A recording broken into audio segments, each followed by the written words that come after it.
அம்மா. அக்கா ஆமா வாங்க. டேய் தம்பி, நல்லா இருக்கியா? நல்லா இருக்கேன்க்கா, நீ நல்லா இருக்கியா? நல்லா இருக்கேடா. வேலைக்கெல்லாம் போறியா? போயிட்டுதான்க்கா இருக்கேன். எங்கடா அம்மானே காணோம்? அம்மா உள்ளதா இருக்கு. அம்மா இங்க வாமா, அக்காவும் மாமா வந்திருக்காங்க. மாப்பிள்ள வாங்க மாப்பிள்ள. எப்படி வந்த? நல்லா இருக்கேம்மா. அம்மா, உனக்கு ஒரு சந்தோஷமான விஷயமா, உன் மாப்பிள்ளைக்கு வெளிநாட்டுல வேலை கிடைச்சிருக்கு. மாசம் 1.5 லட்சம் ரூபாய் சம்பளமா. அப்படியா? ரொம்ப சந்தோஷமா, வாழ்த்துக்கள் மாப்பிள்ள. அம்மா அத்தா, மச்சான் படிச்சிட்டு இருந்தாப்லையா, வேலை கிடைச்சிருச்சுங்களா? என்ன வேலைக்கு போறாருக்கா?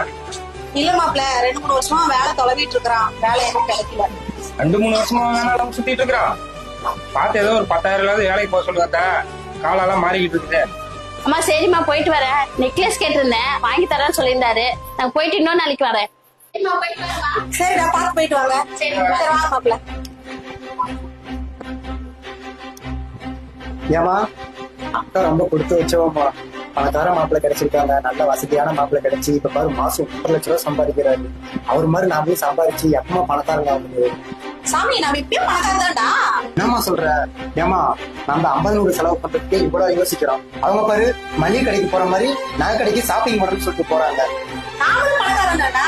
கால் இல்லாதவங்க போய் கேட்பாரு, காலோட அருமையை பத்தி சொல்லுவான். சாப்பாடு இல்லாதவங்க போய் கேட்பாரு, சாப்பாட்டோட அருமையை சொல்லுவான். நமக்கு 2 கையும் 2 காலும் நோய் நொடி இல்லாம நம்ம உழைச்சு திங்கிறதுக்கு ரொம்ப தைரியத்தை கொடுத்து வச்சுக்கிறான்ல, அவன் தானே பணக்காரன். அப்ப நாமளும் பணக்காரன் தான்டா. இருக்கிறத விட்டுட்டு பறக்கிறதுக்கு ஆசைப்படக்கூடாது. நம்மளுக்கு கிடைச்ச வாழ்க்கைய வாழ்ந்து காட்டணும். நீங்களும் இதே நிலைமையில இருந்தா வாழ்ந்து காட்டுங்க.